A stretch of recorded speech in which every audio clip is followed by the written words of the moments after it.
Hello and welcome to another episode of Space Engineers. And in the real world, oh my god, is it hot. And I'm running a fan that is blowing on me, and hopefully my audio noise removal software thing is doing its job and you guys don't hear that. I will check in the edit, but I need this fan blowing on me to survive this recording. And oh god, there's water coming up over my my platform. The waves! They're flooding! But today, I want to experiment with a couple things. And hopefully cut this episode up a bit so we can get the couple things done. First things first, is I have been doing a lot of resource gathering. We have a lot of resources that need to be gathered because we have things to build. Like, while it is coming along wonderfully and is mostly done, the flak tower still needs a lot of resources, including a ton more armored plate in order to finish off all that stuff. However, things like the munitions factory are up and running, and we've got a little list here showing what ammo is there and is being created, and as well as the goal of how much of that particular ammo I want to have on hand. Basically 1,000 magazines of everything. So, set up a few different pipelines. We've got this transferring over resources to the flak tower so we can build the ammunition.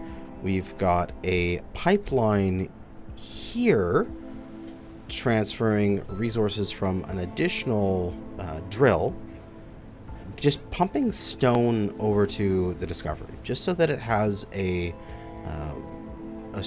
just some amount of iron, nickel, copper coming in just from refining the stone. And as well as I've taken the C-130 and done a hell of a lot of cargo runs.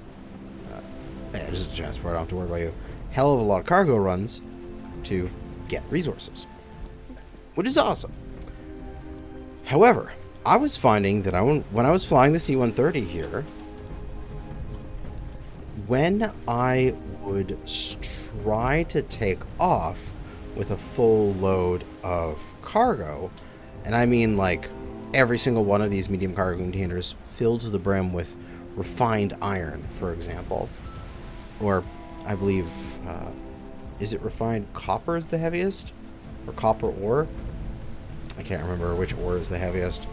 But when I have a full load, sometimes it takes a little bit of a runway in order to take off. And some of these locations that I have for the ore don't have the best runways, either because it's on a beach or because there's trees.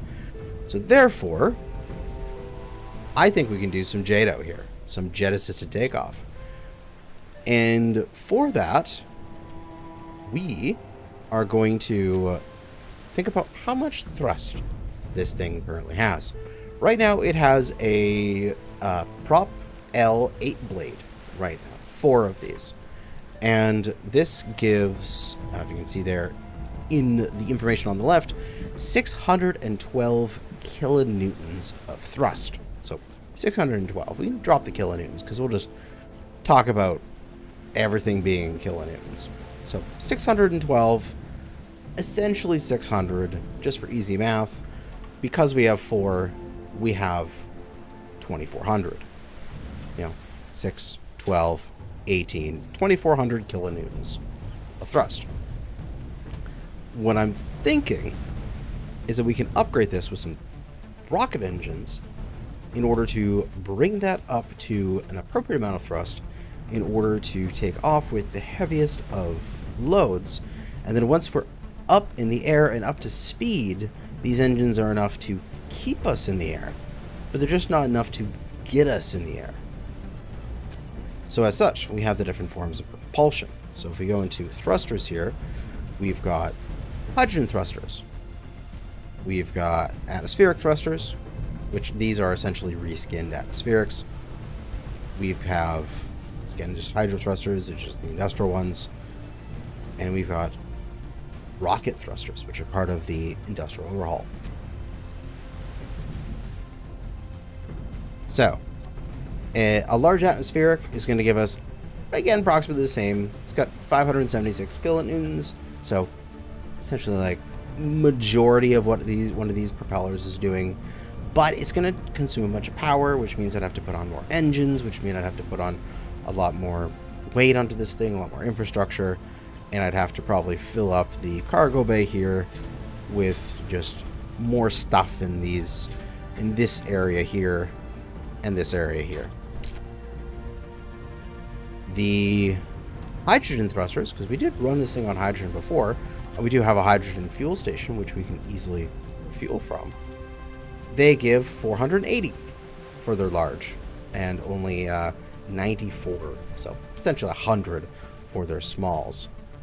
So I need 6 of these in order to, what was it? What are these thrusters? The propellers gives was 400 and 612. Yeah, I need 6 of them. I need 6 of these small hydro thrusters in order to just match a single one of my propellers. It would have been easier just to add another propeller mount here and make this a 6 propeller in that sense. But where we start getting something cool is the rocket thrusters. 200 kilonewtons, so it's twice as powerful as a hydrogen thruster. We only need 3 of these to match a new engine. And there's the small versions. We have a meganewton, so 1,000 for a large thruster if we can find a spot for it. Which, honestly, we could conceivably tuck them into the backs of these things, and we could have 4 of them across the ship. These 4 1 meganewtons thrusters just all of a sudden go from having around 2,400 to then adding 4,000 to that to go to 6,400 in terms of takeoff power. Like, what? Like, we'd add an incredible amount of thrust. Bad thing is they take 15 liters per second, which is a lot. However, rocket fuel isn't that hard to make. All we have to do, really, is put a rocket fuel refinery into the oil refinery station. Because it just uses fuel oil. It uses the exact same thing. Rocket fuel and gasoline refinery spots are essentially interchangeable for my purposes. And then I just change out one of the gasoline tanks for a rocket fuel tank. And we're done. So I think that's going to be the solution here. And if we take a look, we zoom inside the back here, we have connections, and we could conceivably reroute some of this stuff, somehow figure out how to make this work. Because this rocket thruster is the same as a large hydro, eh? Yeah, it's got a large on the back. So what we can do is if we slot it in there, line it up with the top, so it is just like that, then we have this at the top. All we need to do is add in a corner piece pointing down, and that would connect to the thruster, and then 1, 2, 3 down, and then the thruster would just be there at the back of this. That's one option. The other option is how JATO is typically done on a C-130, and that's they have the thrusters in this section, which would just probably be small thrusters. I would pipe in from probably like this container, or just run this pipe along a little bit further and remove a portion of the armor here, and I could get maybe 3, 4, let's see, yeah, 1, 2, 3, probably 4 small thrusters on each side of the plane in these wheel housing pods. So then if I got, say, 8 of those, that would be 200 each, so that'd be another 1,600 thrust. Would be as much as the big ones in the engine pods. So I think we're going to go with big ones in the engine pods. But just for, like, how it would be done in real life, there'd be thrusters, like jet engines, in this area of the plane instead of up here. But we need the big thrust. Then all we need to do is get rocket fuel tank, and then just plop a tank somewhere in here, like dum dum, like that. And then when we fuel up with gasoline at the gasoline refinery, we can also siphon off some rocket fuel, and then we have a essentially a get out of jail free card. The ability to just, like, on a dime, quadruple our thrust. Not quadruple. We go from 2,400 to adding 4,000. It would be like we almost triple, 2.5 times our thrust out of nowhere. Just boom. And our plane could easily take off from remote areas with short airstrips. And also, if we're in the middle of combat and we just need to get the hell out of there, we can activate those engines and do exactly that. Get the hell out of there. So, I'm going to strip this thing down, cut off all these bits. Let's get this rocket engine thruster in position. Right, and all I should be able to do now is just plop in some rocket thrusters. And this thing should build them up like it did for this one here. And they'll be all connected up to the system. Those are looking absolutely delicious. Now, I think in the meantime, I don't really want to, as I sit in this seat, because I gotta check the inventory here. Fuel oil. We have a little bit of fuel oil here. 2.44. Eventually what I want to do, if I just... Whoa, hello, I didn't even notice this was occurring. Something must have spawned literally right beside the flak tower, and then the flak tower just went ham on it.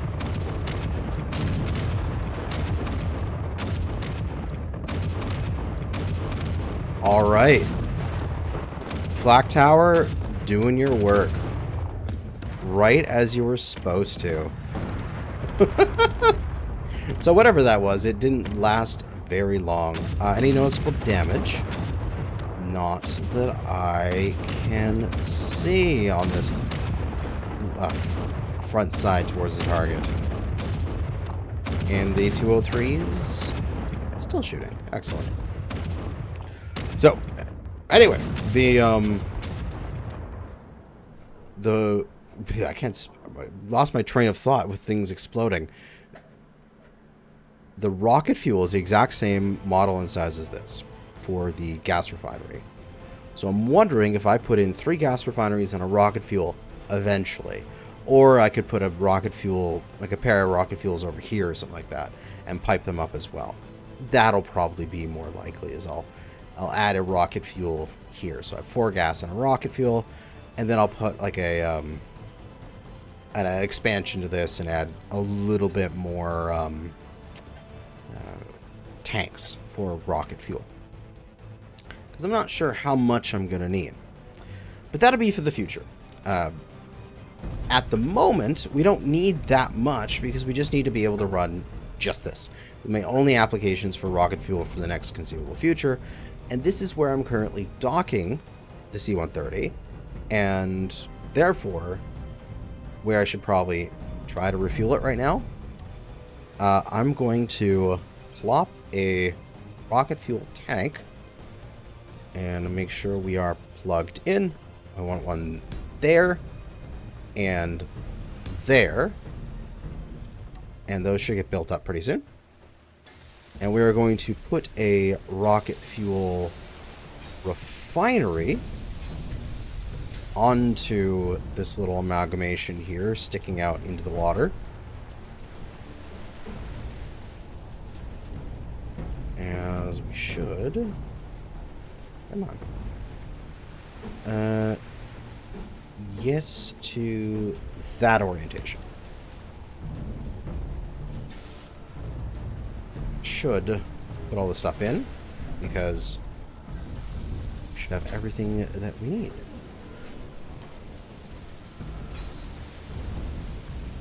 Excellent.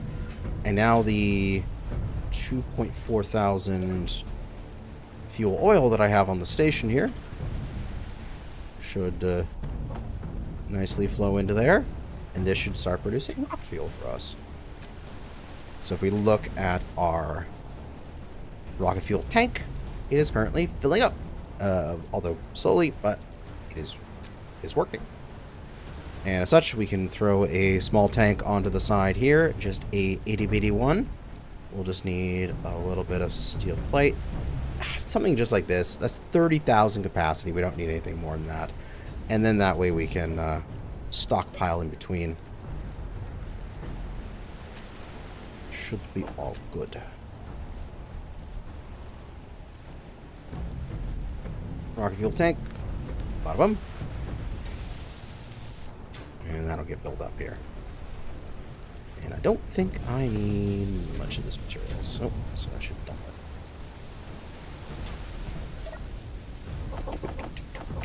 Excellent. So with that filling up, see, our rocket fuel is coming alive. Our rocket engines are online. I want to go and test this thing. Now, I have done some work off camera over at the iron mine. I'll go show that off right now. I came out here with the C-130 and resources for some additional wind turbines and such, and built a plate stamp and a refinery so that the iron that was here could be turned into iron plate, and then I just let that thing spin as I built out this new landing strip area. So I actually have a place where I can plunk my plane down when I'm over there. However, to take off from here, you have to take off either from on here, which you basically have no runway at all, or you have to roll down the beach. As you can see, I've divoted the beach a couple times trying to do this, and then on one of these sort of ridge lines you pull up and then you fly away, and it's kind of annoying. So this JATO is for me when I'm fully heavily loaded there. I'll be able to take off extremely easily. So let us see. This thing is filling as well. I'm going to set these other tanks to stockpile here. Let's get those small rocket tanks to stockpile up. Pull the fuel out of here. They have 5,000 liters. The rocket thruster takes 15 per second. What does this do? That is for large grid. Small grid is 15 per second. So I have 10,000 at 15 per second, and if I want to alt tab here and actually do some math, because 15 is a number I don't like to do, 10,000, 15 per second is that's for each one too. So 10,000, 15 times 4, which will be 60, which means I've only what is that? 166 seconds of thrust. So I have just over 2 minutes of thrust. And that's it. But that should be enough to get me up. Because once I'm up in the air, I shouldn't need them to, like, keep me flying forward. I just need them to get me in the air. Alright, so the small rocket fuel tanks are full. I'm going to leave them on stockpile. We're going to go C-130 rocket tanks. make that a separate group here. So that way I can turn them off stockpile when I need to. And then this bad boy here is fueling up with what we have left. And the rocket fuel refinery is almost out of fuel oil, but I can bring some over from the oil refinery. Excellent. Let's go test this. And on approach here to the iron mine. Slow you down. Cut the engines. Take manual control. Glide it in. Get those brakes on. And land. And hope the brakes are enough. Oh.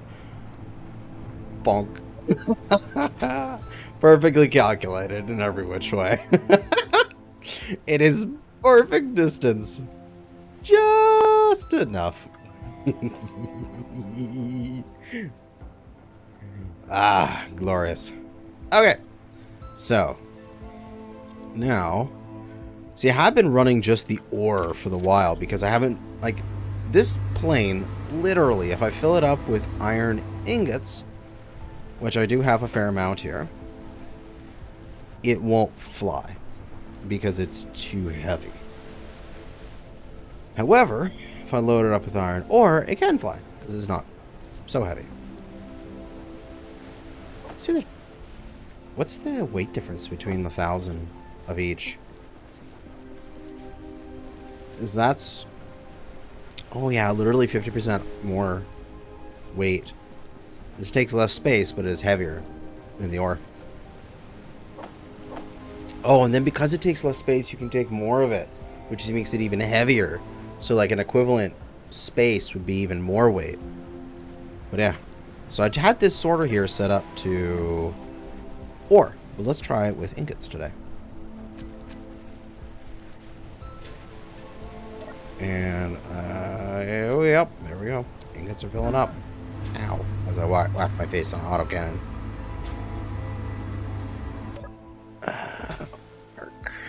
Slide. Slide right into your DMs. There we go. Park and let the thing automatically fill. Although I can't speed this up by helping it along.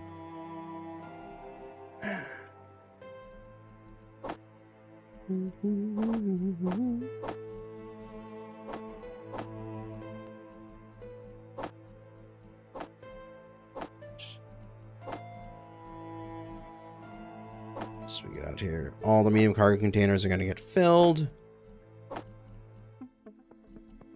They're filling up currently. And then all the other bits are going to get filled. And we are completely full. So we'll unplug from there. We are now 500,000 kilos. Comparatively from before where we were like, what, 200,000 something. So we are severely weighted down. And we can barely move with the amount of gyros we have and such. So we're going to position ourselves up here on the beach.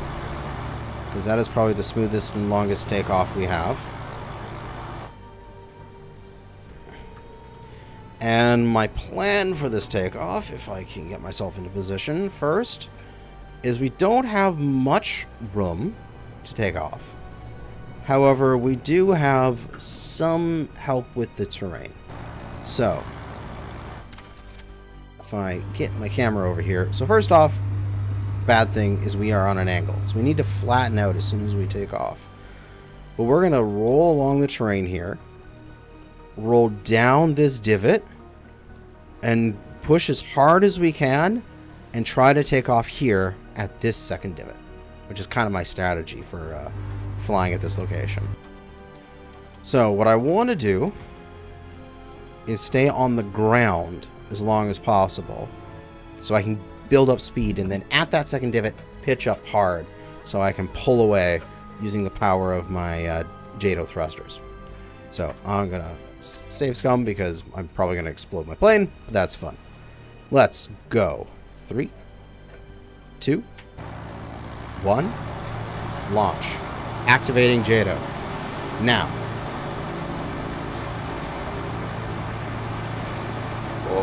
those thrusters. Okay, come on, baby. Come on, baby. You got the speed, and we just need to pull up. Come on, I'm pulling up. I'm pulling up as hard as I can. Get in the air. Go, go, go. Up, up, up, up. Climb, bitch, climb. AI taking over. Autopilot flying. I'm pulling back the throttle. We are climbing. JATO, success. Let's check our fuel. Rocket tank is still at 82%, but we're losing it fast. We've got 5 minutes of rocket-assisted climb here. We don't need to get our total height here. We don't need to climb an additional 800 meters. Let's drop that down so that we'll flatten out here at another 50 meters of altitude. And once we've stabilized at that altitude, we can try turning off our thrusters. Oh, I pressed the wrong button there. I turned off the... I thought I was in my -5 speed button. There we go. 75 meters a second.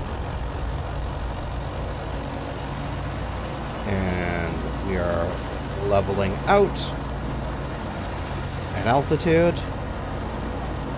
And let's turn off JATO by putting the things back on stockpile. And see if we can maintain our thrust.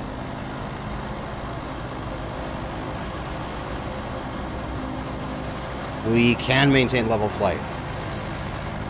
Okay, good. So we can fly with this load.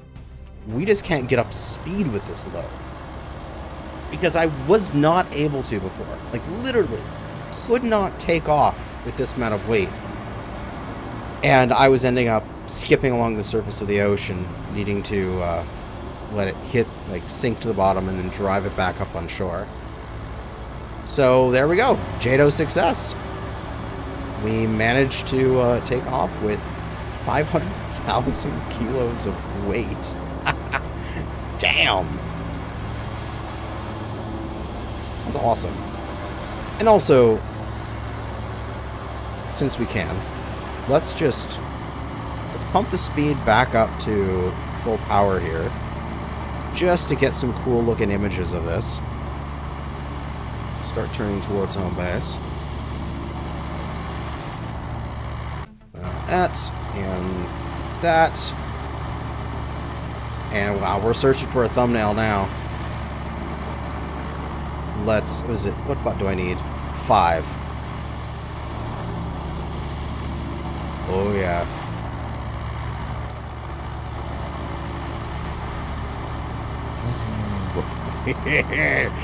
Oh, that looks cool. Oh, I love the orange of that rocket thruster compared to the yellow of the hydrogen thruster. It looks so good. But oh, that's some thumbnail material if I ever saw some. Hell yes. And I'll turn them off. Don't want to be wasting our fuel too much. But continue to turn on in towards our home base. Let's bring this load of iron in for a landing. Now, coming for a nice smooth landing here. We're going to slow ourselves down. And the plane has a built-in pitch limiter of 10 degrees.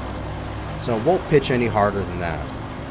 But if we slow ourselves down to the point where our pitch isn't enough to keep us in the air, we will start to fall. So if we drop here to 60 meters a second, we can see our altitude there is dropping at a few meters a second. But it is nice and controlled, and we can come in for a controlled descent here. Line up with the beach. Drop our speed some more. And we are on a wonderful controlled fall.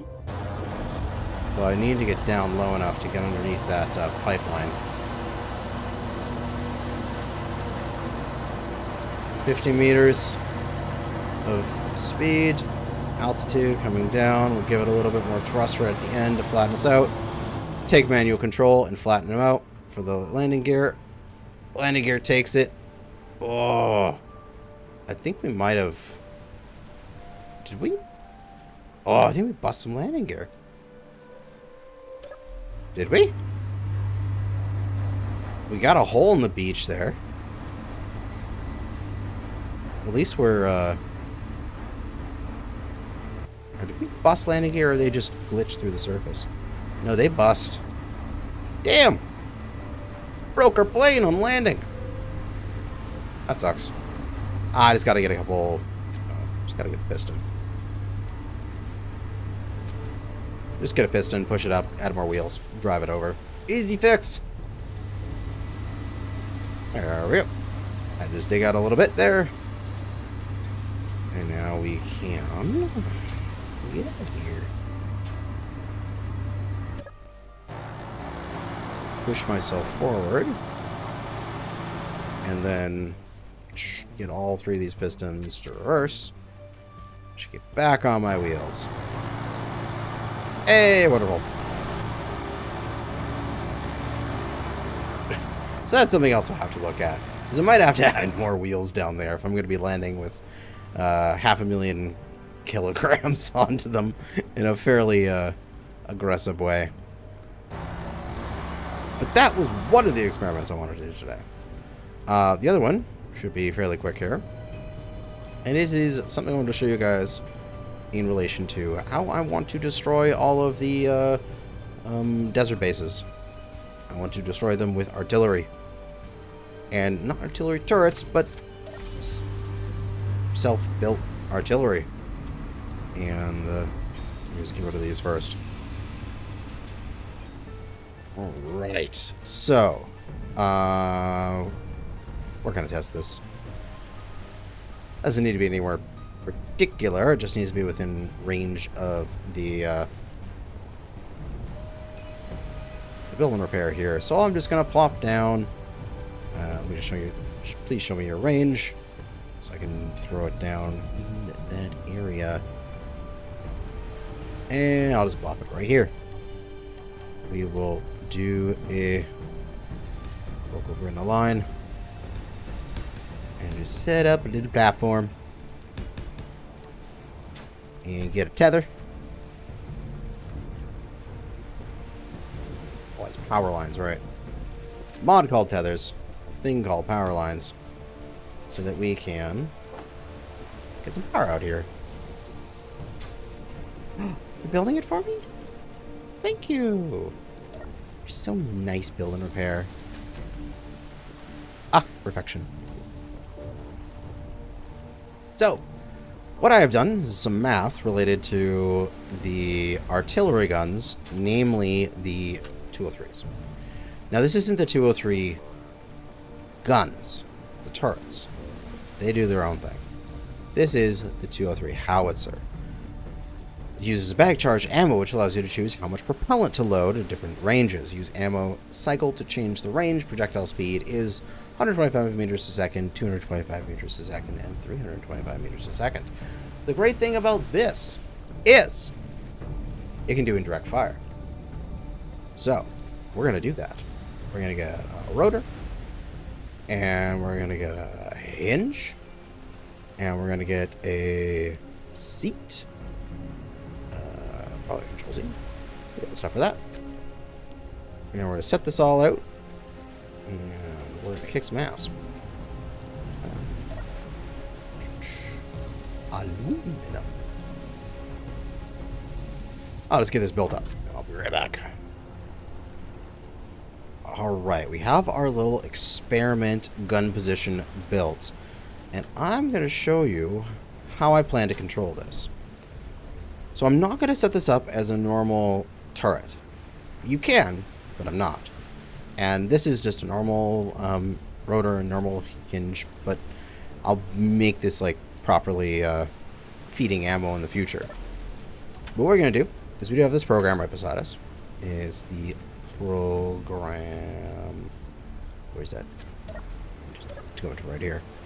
Rotor Control. And what we want to do is edit, browse scripts. And it's going to take a moment to show up.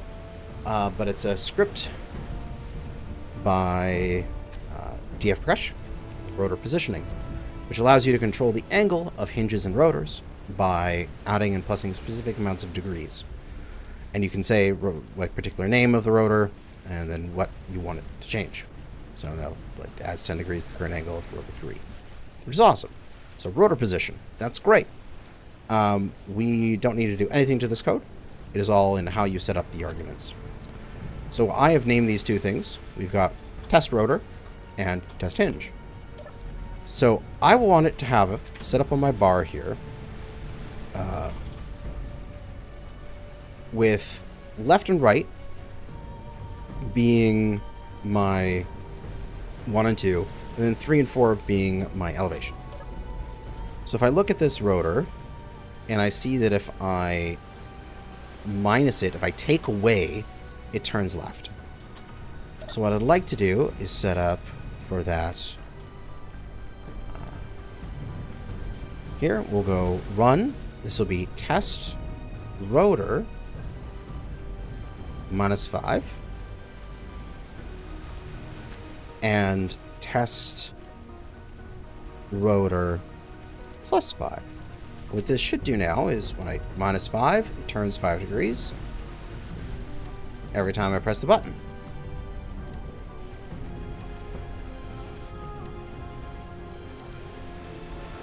And now the same for the elevation of this. This is currently at 86.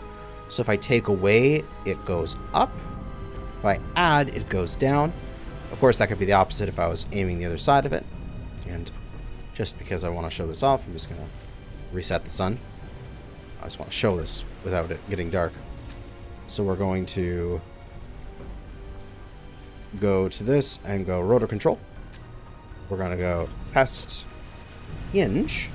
So it was getting greater going down. So I want it to be going down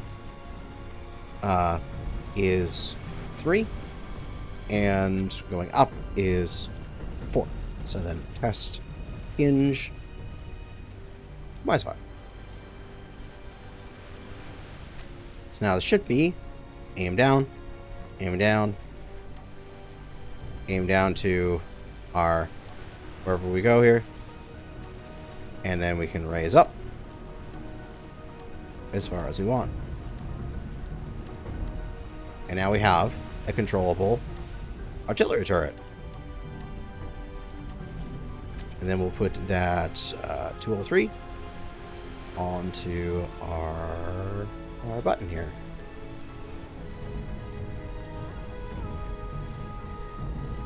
Which I believe we can just set this 203 to be mouse controlled. No? I guess we can. Might have to reload the game for that. But we can definitely set that 203 to be shoot on off.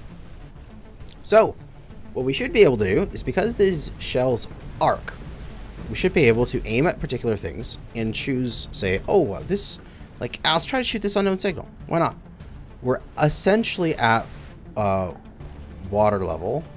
Is there any targets here that are on the beach that I want to shoot at that are water level? We can show off how we can choose the particular distances and such. This has a max range of about 10k, so we can go out pretty far. But let's say there is a target. Let's just do it over here on this beach. Let me just, I'm not in my seat here. I'm just going to pop over here real quick with my character, and I'm going to go into creative to put down a block, just so I have a target to shoot at, so I can range it. If I stand on this block and put a GPS position, now we have a target, and we know exactly how far that target is away. Let's head on back to the artillery piece. So what I should be able to do is we're going to turn the artillery piece towards that. And I have a target that is 2,310 meters away. 2.31 kilometers. Looking at my calculations here, I'm going to need a medium load. I'm going to need to adjust the aim ever so slightly. So I'll go into the 203. I'll select... Oh, where's your ammo selection? Oh my god, no. I need that. Ah, did a quick reload of the game. I seem to just be running into a bug here where it's not letting me change, but normally you can change with a thing here where you can change it from low velocity to medium velocity and high velocity and then hyper velocity. These aren't actually different ammos. They're all the 203 millimeter HE, but the gun, you can select essentially your firing distance. Well, that's really freaking annoying. I guess we'll just try to fire... what can I shoot with the low velocity, which I seem to be stuck at? 125 meters a second. I can shoot about 1,500 meters. So let's do that. Let's find a target that's about 1,500 meters away. So I'm going to put a waypoint right here at the base of the gun. And then I'm just going to fly down the coast here. Or actually better, just zip down the coast in Spectator. And we're going to go some distance under 1,500 meters away. Say, right around here. And we are... Let's go in until it changes. Boom. Right there, it changes to 128. So we'll put a waypoint here. Target. So we know that it is 128 away. So 1,280 meters. So what we can do is plug that into a little calculator I made in Google Sheets. So 1,280, and it tells me I should be at 26.7 degrees for my my angle.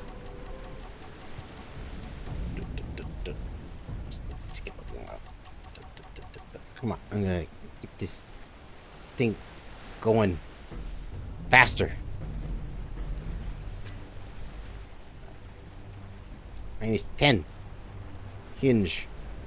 Same thing. Will that go faster? Oh, it's snappy now. Boom, boom, boom, boom, boom. Let's go. Alright. It's not exactly aiming at the target. I'm going to have to do some further adjustments here. But 26.7. So what I want to do is go into my Rotor Control and put the argument in here, which is test rotor 26.7. Run. Operator not found. Oh, I just wanted to... Oh, right. Equals 26.7. Oh, not rotor. Hinge. My mistake. There we go. That's what I want. And then... I'm really just eyeballing it at this point. that minus 10 is probably too much. But we now have the ability to... looks like I need to go slightly right a couple degrees. So we'll go test rotor plus 2.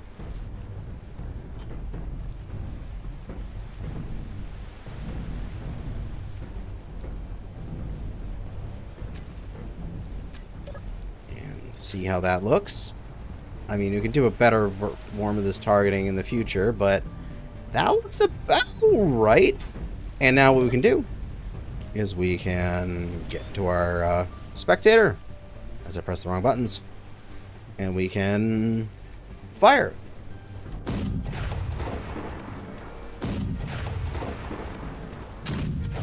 As soon as an assert spawns. Go away, cert. trying to demonstrate something. Please, no. I just try to show something off. Go away, assert. Okay. Now what it should happen is these shells should now arc down nicely pretty much into where our target was. Ah, so we actually have a target. It's a little bit closer than we thought it was. So it wasn't 1280.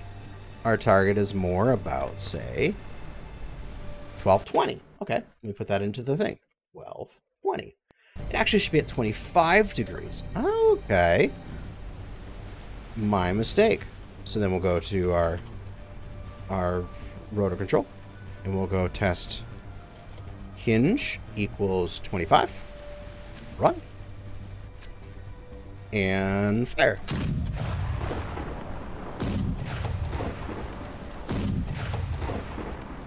And we'll turn off the cannon. We have enough time, as these shells are nicely arcing up into the sky here, to get into our spectator camera and watch them arc down and into our target area. Or maybe a tiny bit left, but hey, if I had the controls here on the thing instead of 5-degree increments, if they were 1 degree or 0.1 degree increments, I could refine my aim from there. So I need to go slightly right, for example. So I'll do that. I'll go rotor control, and we'll go test rotor, and then right is +1 if I'm not mistaken. Yep. And now this should fire again. And I believe that is the only shell that it has left, as it is running out of ammo. Here, you can have another shell. Please fire it. But at least that one shell arcing in here, coming on down, and impacting our target directly. See, it takes a little finesse in order to figure out where to shoot. However, you can be highly accurate with doing a little bit of math, which is awesome. So yeah, I've got a spreadsheet beside me here that if I put in any distance and which shell that I'm using, the 125, the 225, or the 325, which I will get that functioning before I actually use these in real combat. So I don't know, probably something with just mod load order that is being an issue.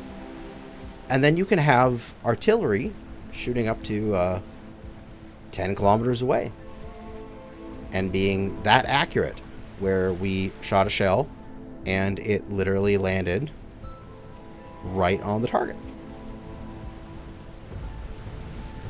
Bonus points being is that we can sit back and be on like the other side of a mountain and lob shells over a mountain at them. Sad part is that the enemy can shoot these shells down, and they will, so we have to saturate. We'll have to have like not just one gun, but like 5 or 6 guns all firing in tandem, so that we can get enough shells in the air at one time, so that we can actually get through their defenses and deal some damage.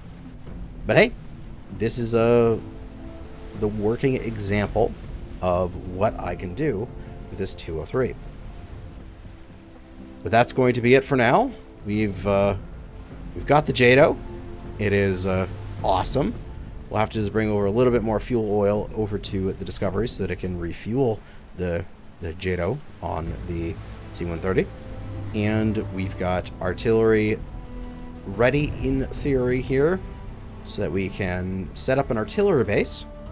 Plan being is to take probably the C-130 or one of the boats or something and head on over here to the desert. We can take command of this ruined facility here, set up a bunch of artillery outside of it, and then just sit here at this position and lob shells at all of the enemy positions here in the desert. If not, we can take a high ground artillery position like right up here or something along those lines and just dominate this area through mass artillery, which is awesome. But we shall set it to a nice sunset, as we typically end the episodes for, and that is going to be it as we look at our giant artillery beam blocking out the light. Thanks for watching, and good hunting out there, fellow space engineers.